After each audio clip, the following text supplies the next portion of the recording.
Thank you very much for such a lofty introduction. It's really a pleasure to be here and to share a few moments with you. Hopefully our discussion will help strengthen our preparation for Rosh Hashanah. One of the big Balei Musar once said, he said that the purpose of a shmuz is that the ma'ariv afterwards should be a different ma'ariv. Even if it's only the one who's saying the shmuz whose ma'ariv gets better. So hopefully we'll strengthen each other and all of us will come away a little bit more dedicated to this time of the year. I want to give you a little background, very interesting idea. You know, we live with two different calendars. Our Hebrew calendar is a lunar calendar. And it goes according to the moon's revolution around the earth. And Rosh Chodesh is when the moon passes between the earth and the sun. You can't see it, and then as it moves away from the sun till the middle of the month when it becomes full, it gets bigger and bigger and then recedes again.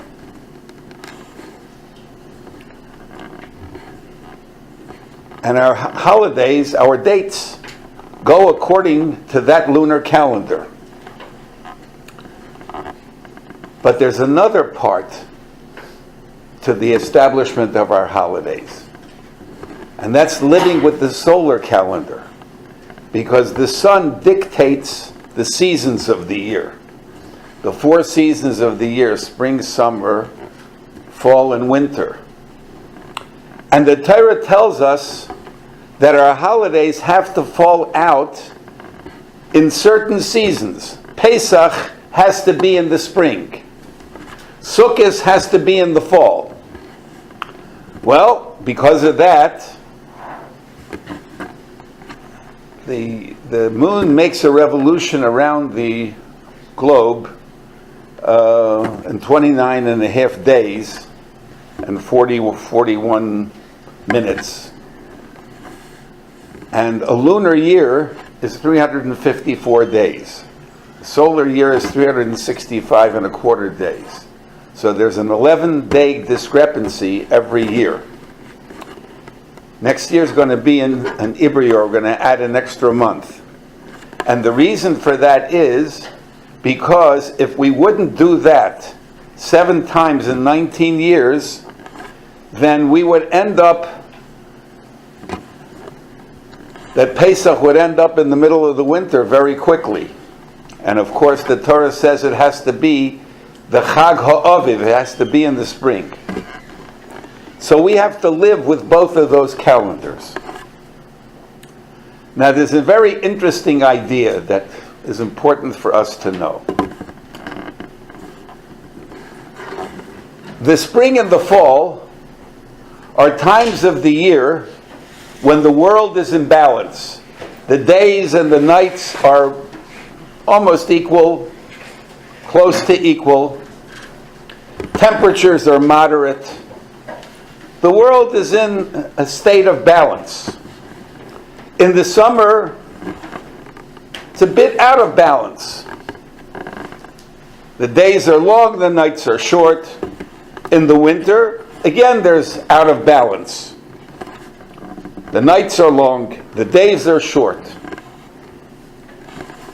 And the truth of the matter is that the best times of the year for our people Israel is when the world is in balance. That's why Pesach is in the spring, Sukkot is in the fall. Those are times when everything is in balance. The time of the year when we're out of balance, in the summer, that's when we have the 3 weeks. Shivasar B'Tammuz and Tisha B'Av. where the Beis HaMikdash, both the first Beis HaMikdash and the second Beis HaMikdash were destroyed. They were challenging times for us. And in the winter, you have an Asura in Teves, you have 3 days where very, very critical things happened to us that were very challenging. One of them was that the emperor forced us, 70 people, to translate the Torah. And they all came out with the same translation, but it was a real challenge. And Ezra Sofer died on the 8th of Teves, and on the 9th of Teves, and on the 10th of Teves is either where the siege of Yerushalayim began, and it was also the time when in Bavel they found out that the Beis HaMikdash was destroyed. So we see that the challenging times for us are when the world is out of balance. Those are the times that are challenging for us. And the times of the year when the world is in balance, those are the best times for us. There are 2 dates on our Hebrew calendar that mark the transition from going out of balance back to balance. The one in the summer that's important to us is Tu B'Av, the 15th day of Av, a week after Tisha B'Av. 6 months later, there's a date called Tu B'Shvat. They're exactly 6 months apart. And each of them mark the idea of going away from the imbalance towards balance. And there were things that happened on those days that signify this idea. For instance, Tu B'Shvat marks the time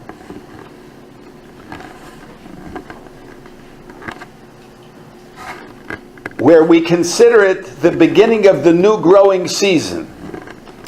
Any trees that bud before Tu B'Shvat, for the halachas of Meiser and Trum, for Meiser Rishon, Meiser Sheni, Meiser Oni, for the halachas of Meiser, they belong to the previous year.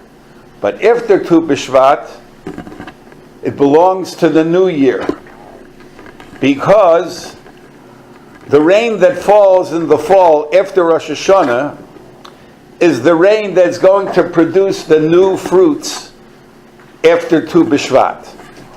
So we're going away from the old year and we're going towards the new growth season, where the world renews itself in the spring. The renewal of the world in the spring is coming to that idea of balance and perfection. Tu B'Av, the 15th of Av, is the same thing. The Gemara tells us of a bunch of interesting things that happened on that day. Number one, and a very important one, is that on Tu B'Av, you see that when the Meraglim, when the spies were sent to Eretz Yisrael and they came back on Tisha B'Av, and they told that they scared the Jews into thinking we can't go into, and we saw such giants there, such difficult things, and the 10 of the 12 spies left a terrible impression on our people, and because of that they had to stay in the Midbar for 40 years, and all the people who were between 20 and 60 and at that point had to die, except for Kalev and Yehoshua. Well, they weren't sure whether the 40 years starts from Yetzias Mitzrayim or the 40 years starts from the second year when the spies were sent out. So it took until Tu B'Av when they realized that year nobody died on Tisha B'Av must have been that the 40 years start from when they left Mitzrayim, and they only knew that on Tu B'Av. There's a whole story in the Torah that there was a man by the name of Tzlofchad who had 5 daughters. And the people of the Shevet of Menashe were worried they're going to get their father's part of Israel, and if they go and get married to someone from another Shevet, well, the property of Shevet of the tribe of Menashe will be diminished. So the Torah restricted them to marrying only from their Shevet, from their Shevet. Once those 5 women got married, that halacha went away. And Klal Yisrael, it was on Tu B'Av that Moshe Rabbeinu told everyone, you're now free to marry from one Shevet to another Shevet, from one tribe to another tribe. That's fixing something. Because each tribe in Klal Yisrael sort of has its own unique powers, its own unique characteristics. And mixing the tribes is a very healthy thing. Another thing that happened on Tu B'Av was there was a terrible story that happened in the tribe of Binyamin, where a person was violated. The Navi tells us a whole story. It was called the Pilegish Begiva. And because of that terrible happening, there was a period of time where the people of Binyamin were not allowed to marry anyone other out of their Shevet. And there came a point in time on Tu B'Av where that decree was taken away. All of these ideas point to this idea that Tu B'Av marks the end of things that are out of balance, and here is the day that represents going back to balance. Because of that, there's a very interesting minhag in many places amongst our people, that when you see somebody after Tu B'Av, and you don't think you'll see him before Rosh Hashanah, after Tu B'Av you start wishing people a Happy New Year, Ksiva V'Chasima Tova, because this marks the point where we start thinking in terms of the coming new year. The German Jews, particularly those from the Frankfurt community, they had very, very special minhagim. Everything was very much regulated in that community. And on Shabbos, the Shabbosos after Tu B'Av, when the Chazan says the Kaddish for Musaf, he puts a little of the Rosh Hashanah Nusach into that Kaddish, because it's sort of a proclamation we're moving towards Rosh Hashanah. And again, Sukkot is a happy time for us. It's the gathering of the harvest. It's the Zman Simchasenu. But preceding that is Rosh Hashanah and Yom Kippur. What is Rosh Hashanah and Yom Kippur about? Rosh Hashanah and Yom Kippur is about our bringing ourselves back into balance. That's what this whole period of time, after Tu B'Av, going towards Rosh Hashanah, Yom Kippur, and Sukkot, is a time where we want to work on ourselves to restore our balance. Because the world is coming back into balance. And that's the time for us to restore our own balance. To deal with the things that we do that are perhaps not 100% correct. Where we try to restore our relationships with people.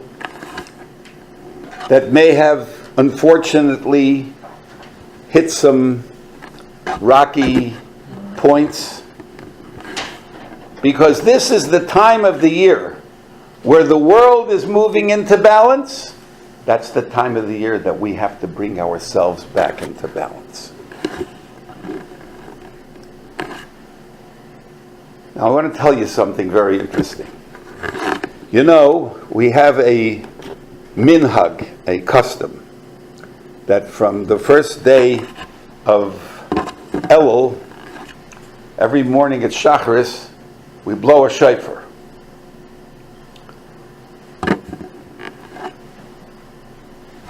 And we do that as a custom. On Rosh Hashanah, we blow the shofar because it's a mitzvah in the Torah. And the Rambam tells us, you know what the shofar is supposed to do? The shofar is a wake-up call. Hearing the shofar, the Rambam brings the pasuk, Uru yeshenim mishinaschem. Wake up from your slumber. Hekitzu mitar damaschem. Arise from your being totally asleep. So the shofar that we blow during Elul is a wake-up call, and the shofar of Rosh Hashanah is also a wake-up call. One is a mitzvah, Rosh Hashanah is a mitzvah. Elul is a custom, a minhag. Why is it that way? And I believe that that really will tell us, put into context, the difference of what we do in Elul and what we do on Rosh Hashanah. Rosh Hashanah is Dirshu Hashem Behim Motzo. The Navi tells us, seek HaKadosh Baruch Hu when He makes Himself available. The pshat in that pasuk is, HaKadosh Baruch Hu comes to the world.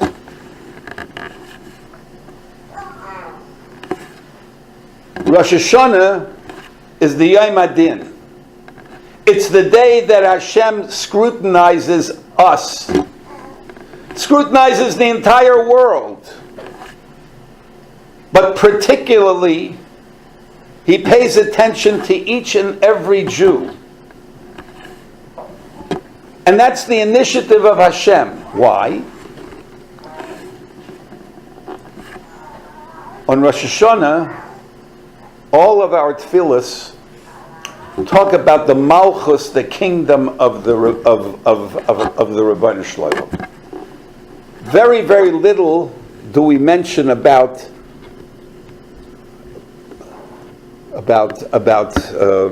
tshuva. Yeah, we say Zachreinu L'chaim, and we say those four things that we had to the Shemona Esrei. But the main focus of our tefillas on Rosh Hashanah is proclaiming the Malchus, the kingdom of HaKadosh Baruch Hu. A real melech, we don't have a real melech in this world anymore. Maybe some dictators would fall into that category. But I remember as a child, a youngster, in 1953, King Saud of Saudi Arabia came to the United States. At that time, the king of Saudi Arabia really was a real king. He had the power, without any reason, rhyme or reason, he could elevate somebody and he could say, kill him. He had control over his people and there was nobody on top of him. HaKadosh Baruch Hu's Malchus comes with a din, with a judgment, not because the Rebbeinu Shalom wants to take retribution against us. The Malchus is His control. A melech, real melech, means that he's in charge and he's in control. And the ultimate control that there is the scrutiny that HaKadosh Baruch Hu gives to each and every one of us.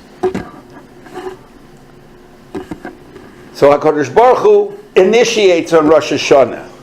He comes to us and he says, I'm paying attention today to everything you think, everything you do, everything you did.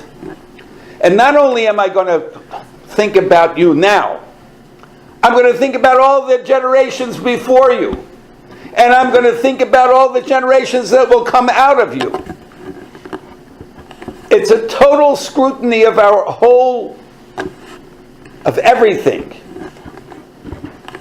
Each of one of us as an individual, and all of us together as a people. So HaKadosh Baruch Hu comes to us, and He initiates His care and concern and love for us. And the Rebbeinu Shalom says, Dirshu Hashem Behi Matzoi. When HaKadosh Baruch Hu initiates coming to us, then you have to do something to seek Him. And therefore He gave us a mitzvah to blow shofar. And what do we blow in a shofar? We blow a tekiah, a long blast, and then we blow the broken ones, shvarim and trua together, and then we blow another tekiah. You know what that's all about? The first tekiah is proclaiming the presence of the Lord, of HaKadosh Baruch Hu. The shvarim and the trua, one is a sigh, the other is a wail, and that represents the judgment. And the second tekiah, that represents HaKadosh Baruch Hu's merciful outcome of the din.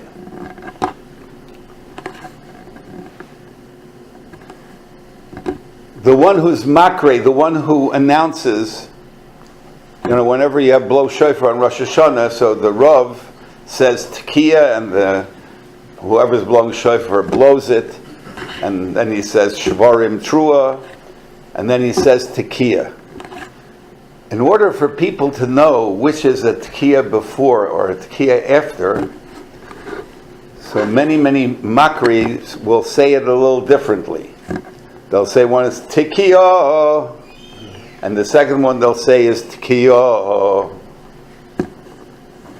It's not just to know which is the first and which is the second, but it's also to point out this idea. One is the proclamation that the king is here. The shvarim and the trua are the proclamation of his scrutiny of us. And the second tekiah is the merciful outcome of that judgment. But that's why the second one has to be different, to show that idea that it is the merciful judgment.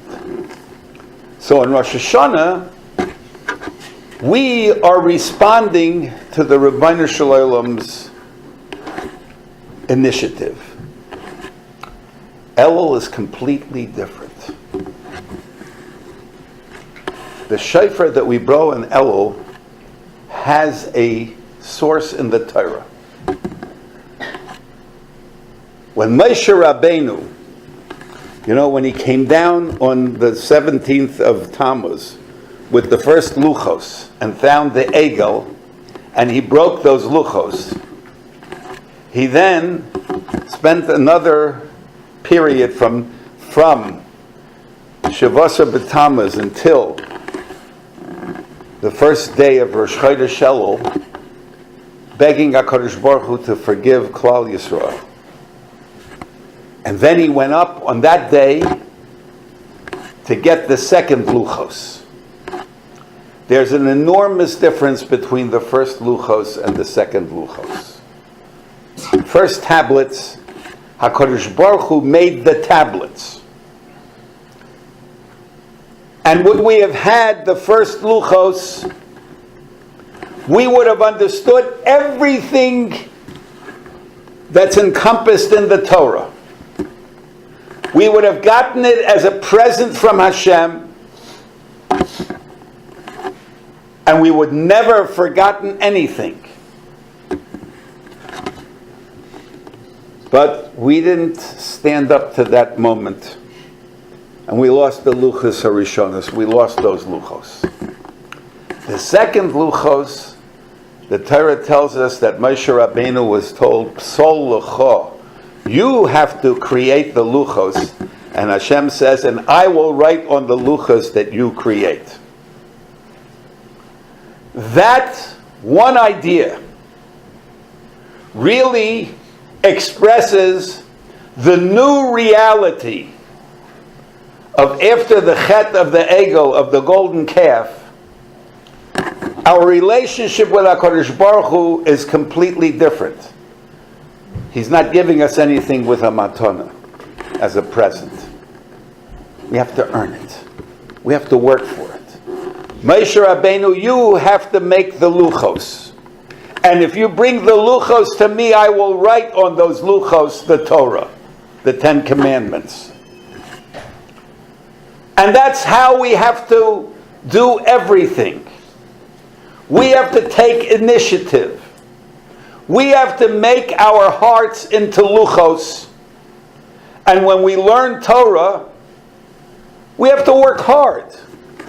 We have to read it one time and a second time and a third time and a fourth time until we begin to encompass what we're reading. Just like Moshe had to make the luchos, we have to take the effort to do something, to read the Chumash, read the Mishnah, read the Gemara, and try to understand it. And we have to put in a lot of effort in order to be able to understand it, to be able to encompass the Torah. And you know what happens? You read a Gemara and it doesn't make sense. And you read it a second time, and a third time, and a fourth time, and suddenly the nickel drops. When that understanding comes, that's where HaKadosh Baruch Hu is responding to our initiative. The 40 days from Rosh Chodesh Elul till Yom Kippur are the days that Moshe Rabbeinu went up to Shemayim to get the second luchos. That's what these days are about. Just like he had to prepare the luchos so that HaKadosh Baruch Hu would write on them, we have to make ourselves into luchos by taking an initiative. And indeed, that's what our Chazal tell us. Elul is an Aleph, Lamed, Vav, Lamed. And Chazal tell us, what is that about? Ani ledodi v'dodi li. I am to my beloved, and then the beloved is to me. Meaning that the whole idea of Elul is we have to initiate we want to recreate, we want to bring back into balance our relationship to HaKadosh Baruch Hu. Elul starts with our initiative, not like Rosh Hashanah, that the Ribbono Shel Olam initiates and we have to respond. Elul is we have to initiate, and the Ribbono Shel Olam responds to us. And therefore, the shofar of Elul is a minhag. Customs are the initiative of us as a people. Customs that Klal Yisrael assumes start from us. It's our initiative. It's our ani ledodi. We are bringing ourselves closer to Hashem. And that's what the blowing of the shofar on Elul is about. We're proclaiming the presence of HaKadosh Baruch Hu. We are proclaiming that we understand Judgment Day is coming and we're preparing ourselves for that judgment. And we're also proclaiming that we believe that that judgment will come out with mercy.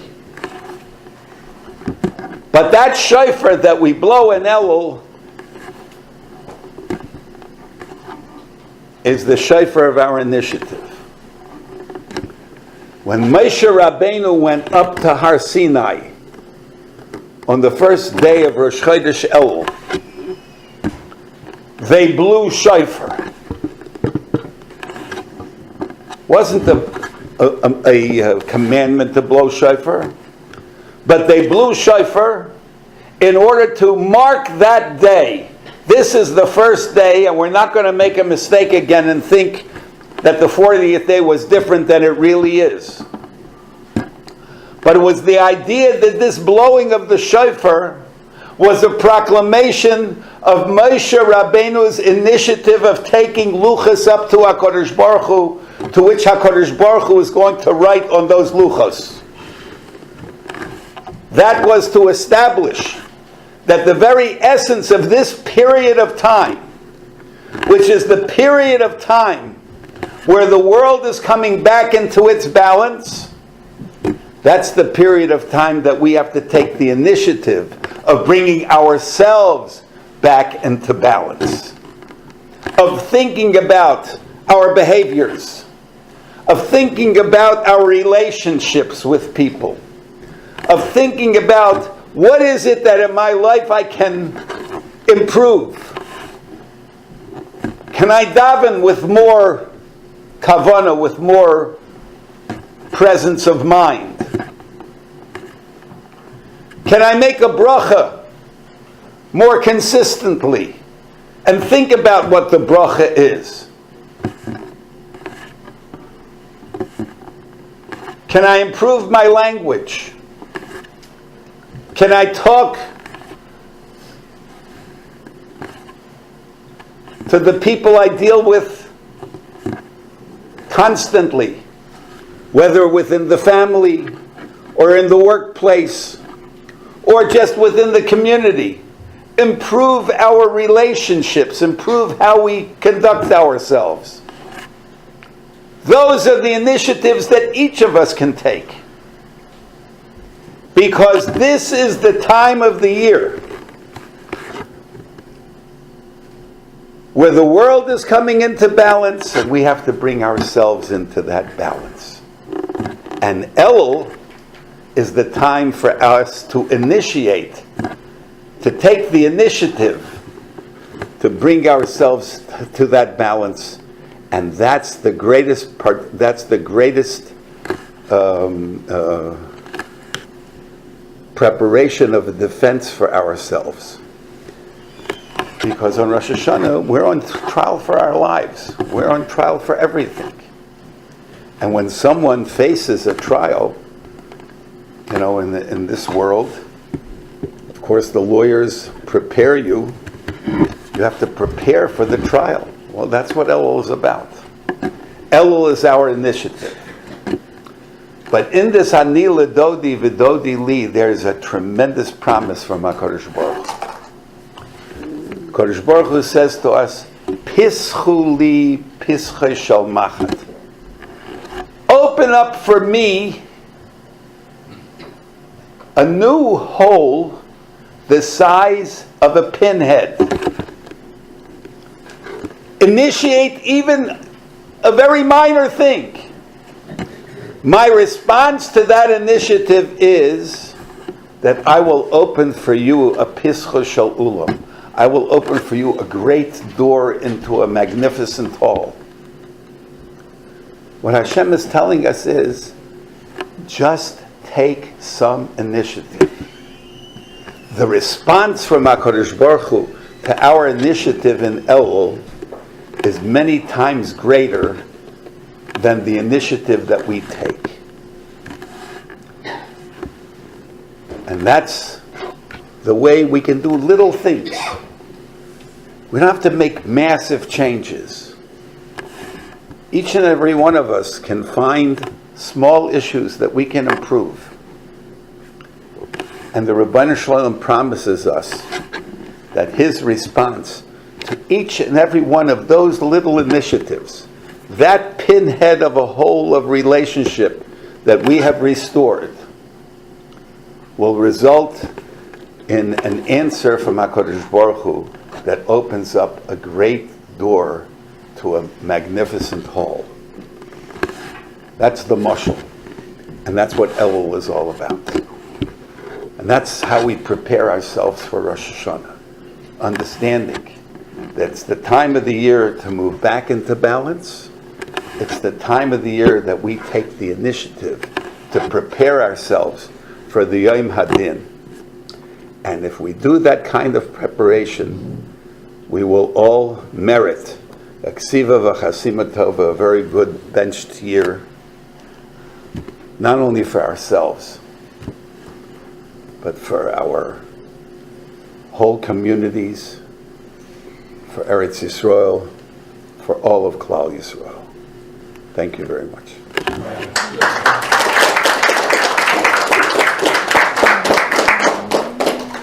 Just one quick announcement. It was an honor to hear Rebbe speak tonight. We'll be davening Marv shortly.